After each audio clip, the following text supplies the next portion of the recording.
저희 세계일보가 정윤회 문건을 보도할 당시에 3인방을 비롯해서 비선 실세들이 국정에 개입하지 않을 수 있는 시스템을 구축하고 그때 국가기강을 바로 잡았다면 오늘 이런 불행한 사태는 일어나지 않을 것입니다. 참으로 통탄스럽습니다. 청와대로부터 압력을 받기 때문에 사장직을 충실히 수행할 수 없다, 이런 뜻입니다. 네네. 그 말씀 자체를 보면은 이제 사실 해임 사유가 되지 않는 건데 어떤 예. 압력에 의해서 되었다, 이렇게 읽힐 수밖에 없는 대목입니다. 하와이 체류 중인 한학자 총재에게 제가 듣기로는 조사장을 해임하지 않으면 통일교회 판도라 상자를 열겠다, 이런 압력이 간 걸로 알고 있습니다. 분명히 그 압력을 조사장에게 누군가 전달한 사람이 있을 텐데 그런 전달을 받은 적이 있습니까? 한학자 총재 김만호 비서실장이 2015년 1월 31일 날 오후 5시에 인천공항에서 스위스 그랜드 힐튼 호텔 커피숍에서 저를 만나자고 해서 만났을 때 청와대에서 그런 전화가 와가지고 불가피하게 해임하게 됐다라는 사실을 저한테 통보하고 앞으로 해임 절차에 들어가겠다라는 사실을 했습니다. 이 사실은 저만 들은 게 아니고 이미 해임 사실이 나가니까 당시에 한국기자협회 세계일보 지회장이었던 지금 현재 워싱턴 특파원 박종현 차장, 그 다음에 신진호 전임 지회장이었던 신진호 차장이 김만호 비서실장을 만나서 이 같은 사실을 확인했습니다. 김만호 비서실장이 이 기자들에게도 그런 사실을 알려줬죠. 그래서 세계일보 지회가 성명을 발표하고 한학자 총재한테 탄원서를 제출했습니다. 그 성명과 탄원서를 제가 가져왔습니다. 최순실이 독일에 있을 때 예. 세계일보가 단독으로 그걸 뭐라 그래요? 뭐 독점인가요? 독점 인터뷰를 했어요. 예. 그게 어떤 뭐 특수한 커넥션이 있는 겁니까? 세계일보하고 그 최순실하고 다른 언론기관은 찾지도 못했는데 세계일보는 가서 독점 인터뷰를 했거든요. 저도 그 기사를 보고 상당히 충격을 받았습니다. 예. 왜냐하면 제가 재직할 당시는 정윤회 문건을 보도해서 세계일보 위상이 상당히 올라갔었는데 이 최순실에 대해서 우호적인 인터뷰를 하는 걸 보고 제가 사실은 경악을 금치 못했죠. 이게 어떻게 된 일이냐. 이렇게 이제 조사장을 찍어내고 난 이후에 지금 세계일보 사장, 편집국장, 편집부국장, 어떻게 보면 신문사의 넘버 1, 2, 3죠. 이 넘버 1, 2, 3는 누가 채웠나? 제가 그걸 보니까 최순실의 사람들이 최순실의 사람들로 채웠다고 밖에는 생각이 되질 않습니다. 왜냐하면 이거를 보시면 이게 이제 불과 한 2, 3일 사이에 나는 언론 보도들입니다. 근데 당시 이게 1995년이죠. 95년에는 최순실 씨는 그냥 일개 민간 사설 학원이라고 볼 수밖에 없는 그런 원장입니다. 무명 인사에 불과하고. 근데 이 사실 최순실 씨를 이렇게 세계일보가 거의 한 면을 다 통틀어서 이 사람의 특집 기사를 박스 몇 개씩 처리하면서 한 면을 다 채워줍니다. 불과 3일 후에 또 채워줍니다. 이렇게 이 사람에 대한 특종을 계속 채워주는 이 기사를 작성한 사람 3명이 모두 다 지금 보면 세계일보의 사장, 편집국장, 편집부국장 자리를 차지하고 있습니다. 그럼 이제 최순실의 그 권력에 의해서 조사장을, 비선 실세를 폭로한 조사장을 찍어내고 그 자리에 바로 최순실의 사람 넘버 1, 2, 3를 채웠다라고 밖에 볼 수 없는 그런 상황인데요. 근데 누가 봐도 왜 그러면 찍어내는 것으로 끝나지 않고 이렇게 세계일보의 1, 2, 3 자리를 자기 사람들로 채웠을까?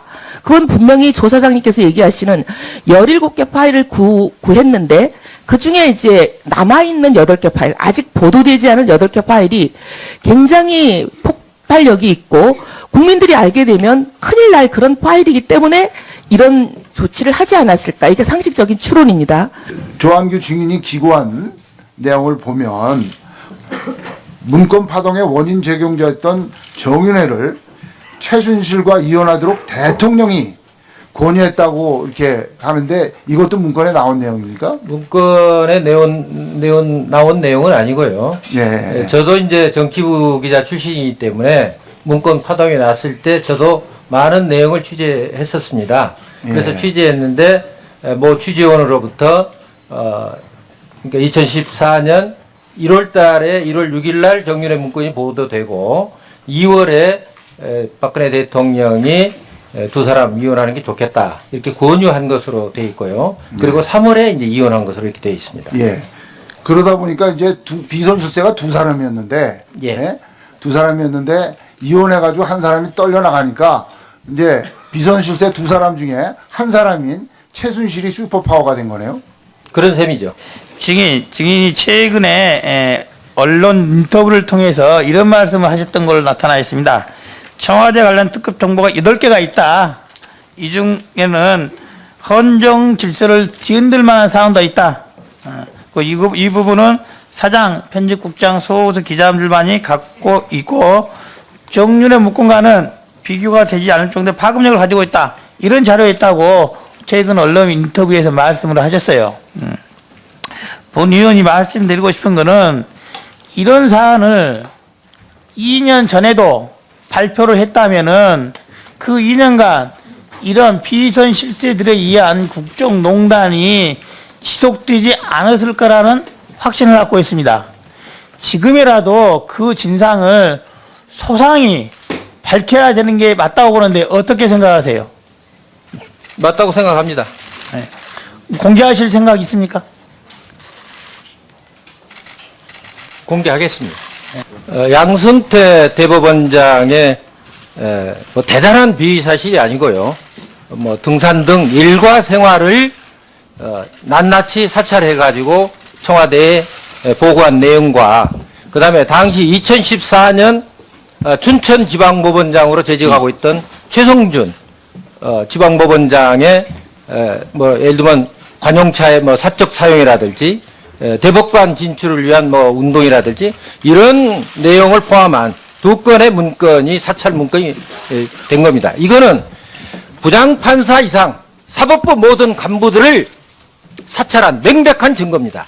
예. 이거는 헌정 질서를 문란시키는 중대한 사건입니다. 아까 대법원장 사찰 문건이라고 했습니다. 그 내용은 제가 정리를 해서 여쭤보겠습니다. 양승태 대법원장께서 산행을 좋아하십니다. 등산을 좋아하십니다. 매주 한 번씩 다닌다는 내용입니다.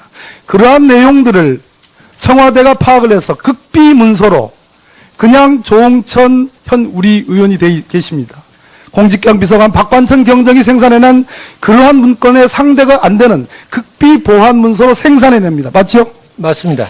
양승태 대법원장이 누구와 어떻게 어떤 방식으로 산행을 매주 다닌다는 그런 문건입니다. 맞습니까? 맞습니다. 이것을 우리 조한규 증인은 국기 문란 행위라고 했습니다. 맞습니까? 맞습니다. 삼권 분립을 침해하는 행위라고 했습니다. 맞습니까? 맞습니다. 헌정 질서를 유린하는 행위라고 했습니다. 맞습니까? 예.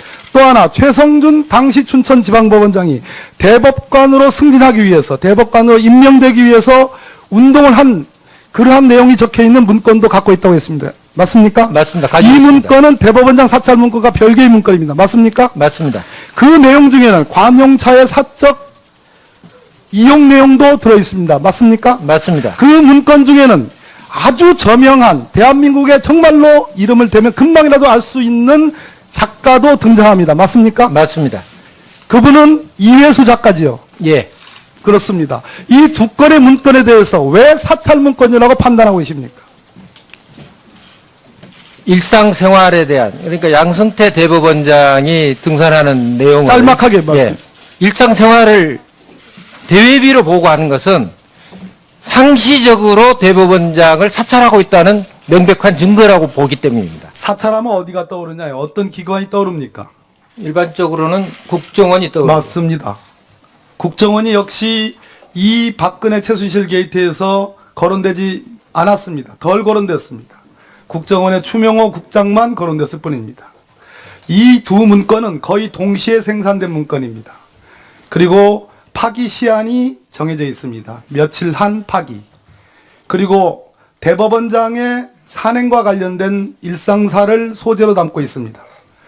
최성준 현 방통위원장, 당시 춘천지방법원장이 한 번 미끄러진 대법관 인사에서 재기를 노리는 내용을 담고 있습니다. 거기에 이회수 소설가가 등장합니다. 이회수 소설가를 모니터링하지 않으면 담길 수 없는 내용입니다. 물론 최성준 법원장도 모니터링 한 겁니다. 이 두 가지 문건이 차라는 그러한 예를 들어서 우리 돈에 표시되는 보안을 표시하는 그러한 직인과 함께 대비로 제공된 문건입니다. 이 문건은 국정원의 문건으로 보여집니다. 11월 28일자 보도할 당시에 정윤회 씨가 국정 개입을 하고 공직 인사에 관여했다는 것은 보도가 됐습니다. 그 당시 이제 저도 취재를 기자들과 함께 했을 때 말하자면 부총리급 인사를 정윤회 씨가 추천해서 인사를 했다는 것을 제가 취재를 했습니다. 그 아까 정윤회 씨가 지금 수억 뇌물수수 의혹이 있다 공직자 임명과 관련해서 예. 그 부분은 조금 더 구체적으로 얘기를 해주실 수 있습니까? 그 내용은 제가 사실은 이제 문건을 사실은 가장 센 걸 가져와라, 하나만 네. 가져와라 해서 예. 이제 대법원장 사찰에 대한 문건을 제가 직접 봤고요. 예. 그다음에 다른 문건들은 구두로 보고했기 때문에 보고를 받았기 때문에 금액이 7억으로 돼 있는 거 맞습니까? 그거는 정확하게 제가 어느 급 공직자인지 장관급 공직자인지 뭐 어떤 레벨의 공직자인지 얘기해 주실 수 있습니까? 제가 알기로는 거의 부총리급 공직자가 있다고. 부총리급 공직자의 임명과 관련해서 정윤회 씨가 저희가 알기로는 한 7억 정도의 돈을 받았다라는 얘기인데 맞습니까? 들은 얘기가? 이제 그렇게 전해 들었습니다, 저도. 그렇게 전해 들었다. 네. 어느 부총리인지 얘기해 주실 수 있습니까? 아니 그건 제가 말씀드리기가 좀 그렇습니다. 말하기가 곤란하다. 지금 현직에 계시기 때문에. 현직에 있는 분이다. 예. 지금도? 예. 알겠습니다. 현재 부총리급 현직은 정부 3인, 국회에 2분인데요. 2014년 11월 이전부터 현직에 있었던 분은 딱 한 분밖에 없습니다. 그래서 이 부분은 구체를 밝히세요. 아닙니다. 이건 제가 좀 밝히긴 그렇고요. 딱 한 분밖에 없고 이 한 분에 대해서는 우리 위원회에서 조금 더 추가 조사를 해서 왜냐하면 굉장히 좀 중대한 문제고 본인에게 굉장히 큰 불명이 될 수 있기 때문에 확인이 된다면 특검의 수사 요청을 공식적으로 해주시기 바라겠습니다.